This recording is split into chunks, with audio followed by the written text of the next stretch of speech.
Muito bem, então com a palavra o nosso moderador, Naércio Menezes. Olá, bom dia a todos e a todas, é um prazer estar aqui.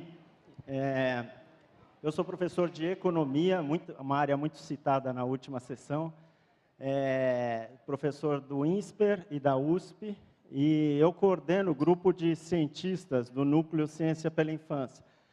Então, o INSPER faz parte dessa parceria, devido à importância da primeira infância para todos os resultados posteriores, em termos de capital humano e das pessoas e produtividade do país. Então, nós estamos, desde o início, firmemente nessa parceria, como parceiros. E, além disso, nós temos um comitê científico do Núcleo Ciência pela Infância, cuja função é sistematizar e divulgar o que se sabe sobre desenvolvimento infantil. Tá? Então, são cientistas de várias áreas, eu vou citar até o nome deles, que é muito importante, para vocês terem uma ideia. Nós temos a Alicia Matizasevic, da Medicina, Ana Maria Chiesa, da Escola de Enfermagem da USP, o Antônio Ledo da Cunha, da Faculdade de Medicina da UFRJ, a Bassi Bilic, da Psiquiatria da USP, Charles Kirschbaum, da Administração do INSPER, Daniel Santos, da Economia da USP, Darcy Neves, da Universidade Federal da Bahia, Débora Mello, do Departamento de Enfermagem de Ribeirão Preto, Fernando Lousada, do Departamento de Fisiologia da Federal do Paraná, Guilherme Polanski, da Psiquiatria da USP, Lino de Macedo, que está aqui, do Departamento de Psicologia da USP, Márcia Castro, que participou aqui da sessão de Harvard, Maria Beatriz Linhares, do Departamento de Neurociências da Medicina da USP, Maria Malta Campos, da Fundação Carlos Chagas, Maria Tereza de Souza, do Departamento de Psicologia da USP, Ricardo Paes de Barros, que fez a apresentação ontem aqui, Rogério Lerner, da Psicologia da USP, Vladimir Ponsec, da Fundação Getúlio Vargas, a Juliana Porto, doutoranda da PUC do Rio Grande do Sul, a Beatriz Abuchain e a Joana Costa. Então, somos todos cientistas, como vocês podem ver, de várias áreas do conhecimento, de várias regiões do país, todos trabalhando para divulgar a importância da primeira infância através desses estudos que nós estamos lançando hoje. Então, nós já tivemos um primeiro estudo produzido, que foi o impacto do desenvolvimento na primeira infância sobre a aprendizagem, e agora estamos lançando 2 outros estudos, chamados A Importância dos Vínculos Familiares na Primeira Infância e também Funções Executivas e o Desenvolvimento na Primeira Infância, habilidades necessárias para a autonomia. Vocês receberão esses estudos ao final do seminário, depois que entregarem a avaliação do seminário, vocês vão receber uma sacolinha dessa com o filme e os estudos para serem divulgados nas comunidades. Tá? Então, essa sessão visa fazer um resumo, uma apresentação desses 2 estudos que estamos lançando hoje. Tá? Então, os estudos é uma produção conjunta de todos esses pesquisadores que eu listei, e na redação final, nós temos um grupo específico de pesquisadores e a Beatriz e a Joana participando da redação de cada um desses estudos. Passamos, então, para a segunda apresentação, pela Joana Costa, que é economista e doutora pela PUC do Rio e pesquisadora do IPEA desde 2004, atualmente alocada na Diretoria de Estudos e Políticas Sociais. Trabalhou no International Poverty Center, uma parceria do IPEA e do PNUD, em temas relacionados à desigualdade de gênero e pobreza. Obrigado, Joana. Bom dia. Gostaria de agradecer, inicialmente, e fazer as palavras da Bia, do início. Foi um grande prazer, uma grande alegria participar desses encontros do Comitê Científico, eu aprendi muito, e é uma grande responsabilidade estar aqui, representando tantas vozes de tantos cientistas, né? E o que eu vou apresentar para vocês é o estudo que a gente desenvolveu nesses encontros sobre as funções executivas. A gente discute, a gente apresenta o que são as funções executivas e mostra a importância a importância dessas habilidades para a autonomia do indivíduo. Aqui está uma estrutura da apresentação que segue mais ou menos a estrutura do texto. A gente apresenta a definição de funções executivas, discute a importância da primeira infância para o desenvolvimento das funções executivas, a gente apresenta as condições favoráveis e desfavoráveis para o desenvolvimento do funcionamento executivo do cérebro e depois a gente conclui. Então, uma introdução, né? A primeira infância é um momento fundamental para desenvolver uma série de habilidades, porque é um momento muito sensível, em que o cérebro está num momento elástico, com muita flexibilidade, e é um momento muito sensível para uma série de habilidades.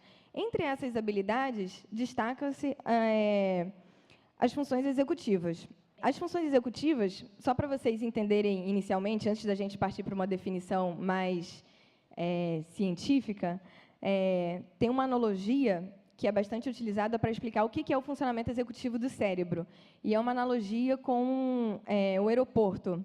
Então, no aeroporto, enquanto estão chegando vários aviões e saindo os outros, o nosso cérebro funciona mais ou menos dessa mesma forma. A gente organiza várias tarefas do dia, a gente planeja e, na hora de executar, a gente às vezes faz várias coisas ao mesmo tempo ou não. A gente está como no aeroporto, a gente está organizando esse fluxo de aviões, entrada e saída de aviões. E essa analogia ela é boa assim, para entender, assim, num primeiro momento, o que é o funcionamento executivo do cérebro. E essas funções são super importantes. Por quê? Para a gente administrar a nossa vida, organizar o dia a dia, realizar todas as atividades que a gente tem que fazer, planejar, executar esse planejamento, avaliar se a gente fez o que planejou ou não, isso tudo é importante para a gente viver o nosso dia a dia e para a gente ter autonomia. O que é autonomia? É ser independente, não só no sentido de que a gente tome as nossas decisões, mas também a gente assumir as consequências dessas decisões. Então, ter responsabilidade e ter autonomia. E as funções executivas são fundamentais para o indivíduo ser autônomo. E a primeira infância é fundamental para o desenvolvimento desse funcionamento executivo. E esse desenvolvimento que acontece na primeira infância vai repercutir, vai ter efeitos lá na frente, na vida adulta.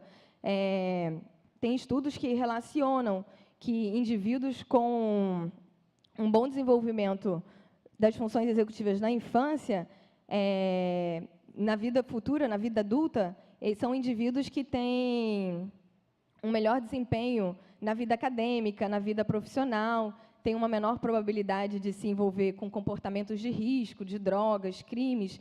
Então, é um desenvolvimento, é um investimento que acontece na primeira infância e que vai ter efeitos super importantes lá na frente. E o que são as funções executivas, de fato? As funções executivas são um conjunto de habilidades essenciais para ter um controle que seja consciente e deliberado sobre as nossas ações, os pensamentos e as emoções. As funções executivas, elas possibilitam ao indivíduo gerenciar os diferentes aspectos da vida com autonomia, tomando decisões com independência e responsabilidade. E o que são essas habilidades, né? Como é que elas funcionam? Então, aqui tem 4 exemplos do que são essas habilidades. Nossa capacidade de organizar diferentes atividades no dia a dia, planejar e executar as diferentes etapas de um objetivo de longo prazo, a gente realizar tarefas e concluí-las, apesar de distrações e de coisas que possam tirar o nosso foco. Então, a gente controlar impulsos, a possibilidade também de refazer planos, de corrigir, de reconhecer erros e tomar caminhos diferentes, fazer planejamentos diferentes. E aqui esse desenhozinho mostra o exemplo de uma criança. A gente, na vida adulta, faz isso em diferentes dimensões, e a gente vai desenvolvendo isso desde a infância. Então, aqui está mostrando um menininho brincando, ele representando, ele imagina o que ele quer construir com os blocos que ele tem à disposição, ele faz um planejamento, vou botar um bloco em cima do outro, ele executa essas ações e depois ele avalia, ele vê se ficou do jeito que ele queria, se não, se ele quer mudar. um pouquinho do que a gente faz no nosso dia a dia, as crianças também fazem na rotina delas, né? Então, e quais são? Alguns autores dividem as funções executivas em dimensões. E essa classificação ajuda um pouco a entender melhor também o que são as funções executivas. Então, quais são essas dimensões? São 3 dimensões. É a memória de trabalho. A memória de trabalho é a capacidade de armazenar as informações, mas não só armazenar, a gente armazena e também relaciona, articula essas informações que estão armazenadas. E podem ser informações verbais ou não verbais, né? Verbais a gente armazena uma ideia, não verbais a gente armazena também gostos, cheiros, né? Se você der para uma criança uma coisa que ela experimenta e ela não gosta, quando ela vir de novo, ela vai se lembrar daquele sabor que ela experimentou e ela vai rejeitar o alimento, né? Então, essa é a nossa memória de trabalho funcionando. Uma outra dimensão das funções executivas é o controle inibitório, que é a capacidade de controlar e filtrar os pensamentos, ter o domínio sobre a atenção e comportamento. Então, é a nossa capacidade de manter o foco, manter a atenção, controlar alguma atitude, pensar antes de agir, né? Controlar algum impulso, alguma atitude mais impulsiva. E as crianças também podem exercitar, né, o controle inibitório, né? Os adultos podem ajudá-la a exercitar o controle inibitório, né? A agir de formas diferentes, tentar... né? As crianças, logicamente, têm um controle inibitório menos desenvolvido, então elas podem ter uma reação mais imediata de morder ou bater, mas os adultos têm formas de ajudá-las a controlar, né? A se controlar. E as crianças desenvolvem também a capacidade de manter a atenção, fixar a atenção quando estão prestando atenção numa história. E todas essas dimensões, né, uma coisa importante para observar é que aqui é só uma classificação e assim, não são coisas independentes, elas são interrelacionadas entre si, né? Para a memória de trabalho funcionar, para você manter uma coisa na sua memória, algum pensamento, você precisa ter um controle inibitório funcionando para afastar do seu pensamento outras coisas. E, da mesma forma, para você ter o controle inibitório funcionando, você também precisa da memória de trabalho, você precisa ter em mente o que você quer manter o foco para você poder exercitar o seu controle inibitório. Então, todas essas dimensões aqui são interdependentes, né? Não são coisas que não se relacionam, ao contrário.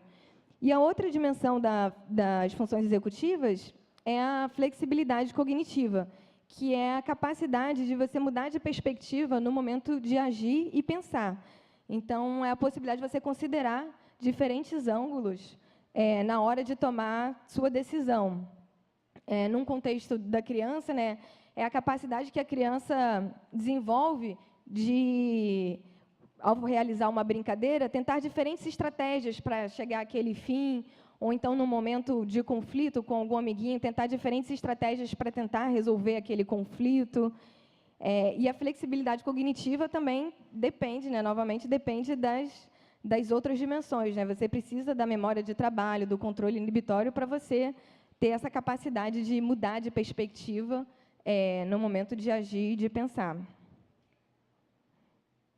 Aqui, só para ter uma ideia de como é que funciona isso, mais ou menos, no nosso cérebro, né? Aqui está o desenho do cérebro e as funções executivas, através dos estudos de neuroimagem, né, estão tipicamente associadas ao córtex pré-frontal, que é essa parte da frente, né, do cérebro. E o córtex pré-frontal não nasce já formado, né, ele vai se desenvolvendo ao longo do tempo. O período da primeira infância é fundamental. E as funções executivas, né, o cérebro, né, também funciona como um todo de uma forma interligada, não é uma coisa separada da outra. Então, apesar de estarem localizadas no córtex pré-frontal, elas dependem de outras funções do cérebro. Então, é muito importante lembrar que o sistema límbico, que é a parte do cérebro associada com as reações ao estresse, ao medo, afetam também o funcionamento das funções executivas. Quando você está com medo ou com uma reação de medo ou um estresse, um momento de estresse, o funcionamento executivo do cérebro não é o mesmo. E qual o papel da primeira infância, né? A primeira infância é fundamental a partir do desenvolvimento que ocorre na primeira infância é que vai ocorrer o desenvolvimento posterior, então são as bases do desenvolvimento do funcionamento executivo do cérebro. Isso já vem desde o período da gestação, tem estudos que mostram, né, que fetos que foram expostos ao uso de álcool, de drogas, têm problemas no funcionamento executivo. E já nos primeiros meses de vida se observa o funcionamento executivo do bebê, né? Quando você dá para ele um objeto que ele nunca viu, ele vai olhar mais fixamente, e se você for mostrando esse objeto outras vezes, ele já não presta tanta atenção, né? Ele já reconhece, a memória de trabalho está funcionando. Então, e aqui existem estudos longitudinais que mostram a relação entre o funcionamento executivo dos bebês e das crianças e etapas posteriores da vida, né? Então, mostra como o funcionamento executivo de bebês está associado ao funcionamento executivo na fase da adolescência. E um outro estudo longitudinal também, que acompanhou uma coorte de 1000 indivíduos, mostra como o funcionamento executivo no período da infância está relacionado à vida adulta, com o uso de drogas, características de emprego, de educação e envolvimento em crimes, né? Então, aqui, só para mostrar, né, a vida adulta, né, uma boa vida adulta, né, caracterizada com mais saúde física, mental, com melhor desempenho na vida acadêmica, no emprego. Isso tudo depende de uma coisa que vem lá de trás, né? Começa numa gestação saudável, depois uma primeira infância que tenha interações sociais positivas, que contribuam para o desenvolvimento pleno do funcionamento executivo, e uma adolescência onde continue esse aprimoramento do desenvolvimento do funcionamento executivo. Tudo isso é importante para uma vida adulta caracterizada por condições de mais saúde. Nesse gráfico, a gente vê a evolução das funções executivas ao longo da vida. A gente vê como a primeira infância é um momento sensível, né? Esse desenvolvimento ele não ocorre de forma sozinha, espontânea, né? Os estímulos, né? As condições, o contexto todo da primeira infância é fundamental para que esse desenvolvimento ocorra da melhor forma possível. E a maturação das funções executivas só ocorre no início da fase adulta. Então, todo esse momento é um período de desenvolvimento e a primeira infância é um período de grande elasticidade. Então, aqui são alguns exemplos para ilustrar a capacidade do funcionamento executivo, né, na infância. Então, bebês, por exemplo, de 7 a 9 meses, eles são capazes de buscar um objeto que seja escondido embaixo de um pano. Quer dizer, eles estão memorizando o objeto, estão, né, planejando, executando uma ação para buscar esse objeto. Bebês com 9 e 11 meses. Né? Isso aqui tudo é só uma janela, né? Não é uma coisa fixa, né? Lógico que tem um intervalo e uma variação no desenvolvimento de cada criança. Aqui é uma coisa só ilustrativa. Mas bebês, geralmente, entre 9 e 11 meses, eles têm a capacidade de tentar diferentes formas. Né? Eles tentam diferentes estratégias para alcançar os objetos. E, a partir do 2º ano de vida, entra a compreensão, né? As crianças conseguem atender a perdidos verbalizados. Então, você consegue fazer testes para ver como está o funcionamento executivo, pedindo para a criança seguir determinadas tarefas. E, com o passar do tempo, essas tarefas elas vão ficando mais complexas. Né? No início, com 2 anos, elas conseguem atender a um pedido só, do tipo, coloque flores aqui nesse lugar. Ela vai separando as cartinhas e separando as flores. Depois, com 3 anos, se você falar, separe as flores aqui e os carros ali, a criança consegue atender esse pedido, que já é um pouco mais complexo. Né? São 2 tarefas. E, com 4 anos, você consegue fazer 2 pedidos diferentes e a criança entender qual é o momento de fazer um pedido e qual é o momento de fazer outro. Então, no momento, você pede para ela separar flores de carros e, no outro momento, você pede para ela separar por cor. Então, você está categorizando de 2 formas diferentes. E essas tarefas, né, esses testes, mostram como ocorre o desenvolvimento do funcionamento executivo na infância. E quais são as condições favoráveis e desfavoráveis para o desenvolvimento das funções executivas? Bom, as experiências vividas, né, pela criança desde o nascimento são fundamentais para o desenvolvimento das funções executivas. Né? Ter vínculos positivos com os adultos né, seja na escola, na família, em todos os ambientes que a criança vive, né, ter esse vínculo positivo é fundamental para a criança se sentir segura e poder se desenvolver. As interações sociais, a orientação desses adultos é fundamental para as crianças, para que pouco a pouco elas adquiram autonomia e passem a realizar diferentes tarefas sem o auxílio dos adultos. Mas isso é uma coisa gradativa, né, que vai acontecendo. E os adultos devem aproveitar esses momentos da rotina, né, do comer, do brincar, rotina, do banho, aproveitar esses momentos para ir, pouco a pouco,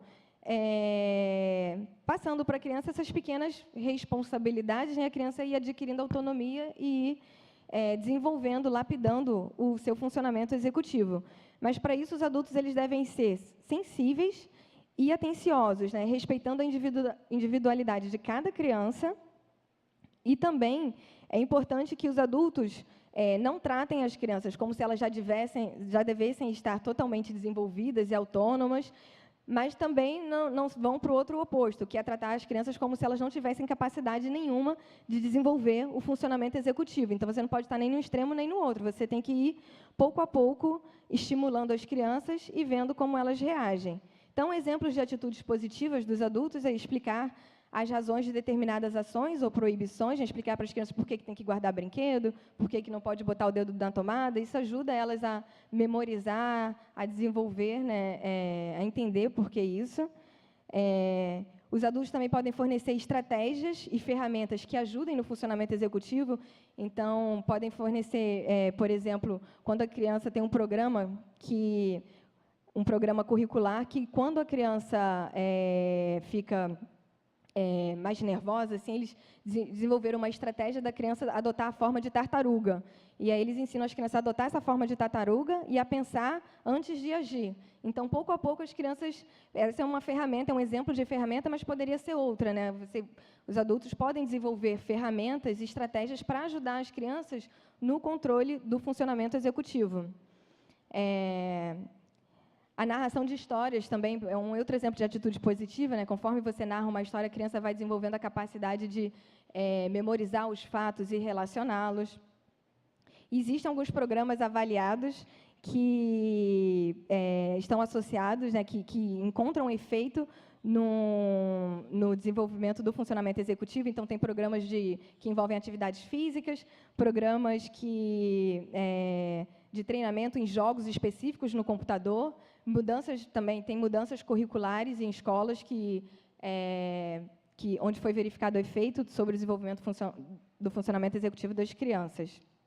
E condições desfavoráveis, né, são ambientes em que a criança sofra, né, maus tratos, abusos, negligências, agressões físicas. Diversos estudos relacionam que esse estresse tóxico, né, está relacionado a prejuízos no funcionamento executivo da criança. Então, por fim, a primeira infância é um momento fundamental, é uma fase sensível para o desenvolvimento das funções executivas. O desenvolvimento das funções executivas é responsabilidade dos familiares, mas não só, né? Os profissionais de saúde, educação e os gestores de políticas públicas também têm responsabilidade na promoção das funções executivas das nossas crianças. E é importante, né, essa criação de vínculos e interações sociais entre os cuidadores e as crianças.